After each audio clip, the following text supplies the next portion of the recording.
Shalom, selamat pagi, selamat hari Minggu. Kita sudah masuk pada minggu yang kedua di bulan Mei.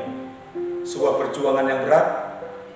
Memasuki tahun 2020 ini, kita diperhadapkan dengan banyak masalah dan pergumulan. Tapi saya percaya bahwa Bapak Ibu kuat, mampu, dan akan bisa melewati bulan ini dengan baik. Sebelum kita membaca firman Tuhan, mari kita berdoa. Terima kasih Bapak Surgawi, kami bersyukur di mana kami masih dipertemukan oleh Tuhan pada saat minggu ini, minggu kedua ini, dan kami mohon berkat-Mu melalui firman Tuhan yang akan kami baca, kami renungkan. Biarlah minggu ini kami dikuatkan kembali. Terima kasih Bapak, di dalam nama Tuhan Yesus Kristus kami serahkan pemberitaan firman Tuhan pada pagi hari ini. Dalam nama Yesus, haleluya. Amin. Saudara-saudaraku yang dikasihi Tuhan, minggu ini kita sungguh akan diberkati oleh firman Tuhan yang terambil dari Matius 3 ayat 1 sampai 12 dengan judul renungan kita adalah dipanggil untuk bertobat. Bapak Ibu dan Saudaraku yang dikasihi Tuhan, ayat ini kalau kita baca tentu kita akan merenungkan dengan satu kalimat kunci, bertobatlah. Yohanes diperintahkan oleh Tuhan untuk mendahului Yesus sebelum Yesus sampai ke daerah itu, atau Yesus sebelum sampai ke kota itu.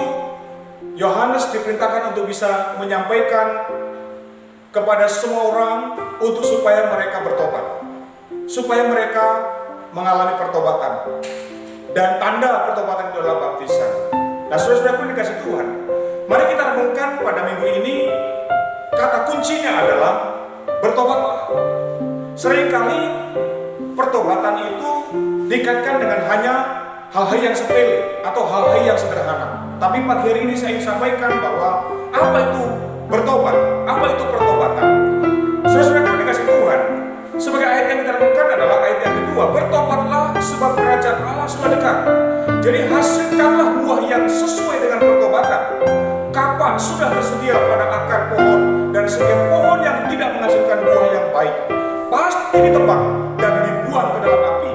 Alat penapis sudah di tangannya, ia akan membersihkan tempat pengirikannya dan mengumpulkan gandumnya ke dalam lumbung. Tetapi debu jerami itu akan dibakarnya dalam api yang tidak terpadamkan. Bapak dan Saudara yang dikasihi Tuhan, apakah itu bertobat? Bertobat itu adalah keputusan pribadi saudara menerima Yesus Kristus sebagai Tuhan, mempercayai Yesus Kristus sebagai Tuhan dalam hidup saudara, dan menjadikan Yesus Kristus sebagai Tuhan dalam hidup saudara. Saudara tidak punya keyakinan yang lain, saudara hanya satu-satunya Yesus Kristus yang datang ke dalam dunia, yang mati dan bangkit dan naik ke surga dan akan datang kembali. Itulah Tuhan, itulah juru selamat kita. Tidak ada keyakinan yang lain. Itu pertobatan. Pertobatan tidak hanya cukup mempercayai Yesus Kristus sebagai Tuhan dan juru selamat, tapi juga bagaimana kehidupan saudara dan saya menjadikan Yesus Kristus sebagai Tuhan, menjadikan Yesus menjadi pemimpin hidup kita, Yesus Kristus menjadi pelindung hidup kita, Yesus Kristus menjadi pribadi yang betul-betul mengayomi kita, memimpin hidup kita, bahkan memberkati hidup kita. Kita hanya meletakkan keyakinan kepada Tuhan. Dia raja kita, dia pemimpin hidup kita. Itu tahapan yang kedua. Tahapan yang ketiga adalah bagaimana kita hidup sesuai dengan ketetapannya, hidup sesuai dengan kehendaknya. Seluruh perintahnya kita lakukan meskipun itu terbatas. Tapi orang-orang yang bertobat adalah tiga tahapan ini. Menerima Yesus Kristus, Yesus itu adalah Tuhan. Dan yang kedua tahapan adalah menjadikan Yesus Kristus sebagai Tuhan dalam hidupnya, memimpin hidupnya, bukan dirinya lagi. Dan yang ketiga adalah membiarkan tingkah laku, tindakan kita adalah seluruhnya melakukan kepada kehendak Tuhan. Dan kehendak Tuhan itu bukan hanya sekedar baik, tetapi benar. Saudara-saudaraku yang dikasihi Tuhan, pertobatan bukan berhenti dari kebiasaan-kebiasaan yang biasa, ya, suka mencuri, suka berbohong, atau suka berkhianat, atau orang yang suka berkata-kata kotor, atau tindakan-tindakan yang lain lalu kemudian berhenti. Apakah itu dikatakan bertobat? Tidak, itu berhenti dari kebiasaan yang selama ini tidak baik. Tetapi bertobat itu ada 3 tahapan tadi, dan itu harus dilakukan dalam kehidupan kita. Hari-hari ini, apakah kaitannya pertobatan hidup kita dengan situasi zaman atau situasi keadaan di kota kita? Situasi yang sedang kita alami, wabah yang kita hadapi. Apakah ada kaitannya orang yang bertobat dan kemudian bagaimana kehidupannya menghadapi situasi ini? Tentu ada. Orang-orang yang bertobat adalah orang-orang yang menerima Yesus Kristus sebagai Tuhan dan Juru Selamat, menjadikan Yesus sebagai Tuhan dalam hidupnya, dan hidup sesuai dengan ketetapannya. Maka saya percaya bahwa apapun yang dia kerjakan, dia yakin bahwa dilindungi oleh Tuhan, disertai oleh Tuhan, dan ia diberkati oleh Tuhan. Takut boleh, tetapi kita selalu punya keyakinan. Saat kita takut, kita andalkan Tuhan, dan kita punya keberanian untuk melangkah. Kalau saudara terlalu khawatir dan takut, sampai saudara seperti rasanya kita tidak punya daya, hati-hati, saudara seakan-akan tidak punya Tuhan. Pagi hari ini saya ingin sampaikan hal yang penting ini, bahwa situasi apapun, kondisi apapun, kita diingatkan. Saya diingatkan dengan peristiwa ketika Yesus Kristus bersama murid-muridnya di tengah lautan, ada badai yang besar, ada badai yang luar biasa. Di situ muridnya mengatakan, "Guru, kita binasa." Yesus sedang tertidur di gurita, dan para muridnya sedang dalam ketakutan. Dalam situasi ini, para murid bingung apa yang harus dilakukan. Tapi salah satu muridnya menjumpai Yesus dan kemudian mengatakan, "Guru, kita binasa." Lalu Yesus bangun. Lalu Yesus mengatakan, "Diamlah, reda." Dan akhirnya badai itu diam.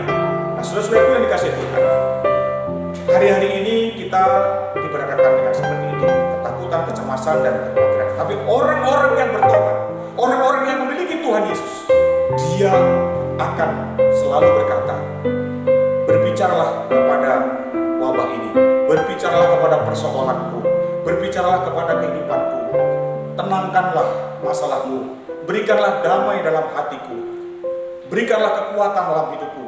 Tuhan Yesus, bicaralah, sampaikanlah itu kepada kami, supaya damailah hatiku, tenanglah hatiku, kuatlah hidupku, dan aku bersemangat menjalani hidup ini. Saudara-saudaraku yang dikasihi Tuhan, bagi saudara-saudara yang hari ini mungkin terlalu takut, khawatir, jangan-jangan saudara tidak menyerukan Tuhan, tidak mentuhankan Tuhan Yesus Kristus dalam hidup saudara, sehingga saudara tidak punya ketenangan untuk menghadapi hidup ini. Saya yakin dan saya percaya pertobatan yang dimaksudkan oleh Tuhan adalah bagaimana saudara dan saya berhenti dari mentuhankan yang lain. Kita mungkin akan menyerah, tapi kalau kita bertobat dan kita punya Tuhan Yesus Kristus yang menjadi Tuhan dalam kehidupan kita, saya yakin kita punya kekuatan yang besar. Tuhan Yesus sampaikan kepada kita, "Kuasaku lebih besar dari kuasa manusia." Karena itu saudara-saudara yang kasih Tuhan, teruslah melangkah hadapi hidup ini dengan bersama Tuhan. Kalau saudara sudah memiliki Tuhan, apakah kita masih takut menghadapi hidup ini?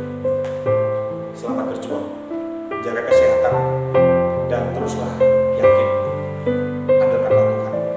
Bukti pertobatan itu tidak hanya sekedar kita berkata, "Aku percaya kepada Tuhan Yesus Kristus sebagai Tuhan," tapi juga tindakan kita menunjukkan bahwa kita adalah orang-orang yang punya keberanian, karena apa yang kita lakukan bukan karena kekuatan kita, tapi karena kekuatan Tuhan. Selamat hari Minggu.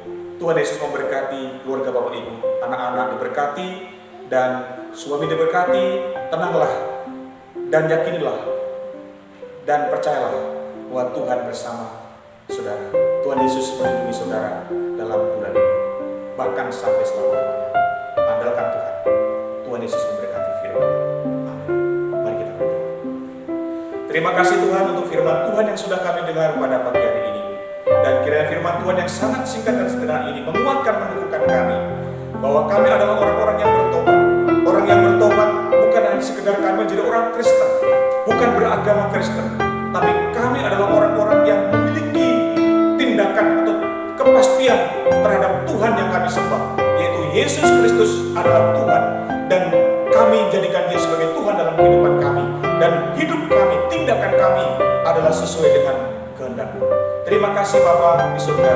Kami mohon berkat-Mu atas seluruh jemaat, dan kiranya seluruh jemaat dalam minggu ini sungguh diberkati oleh Tuhan.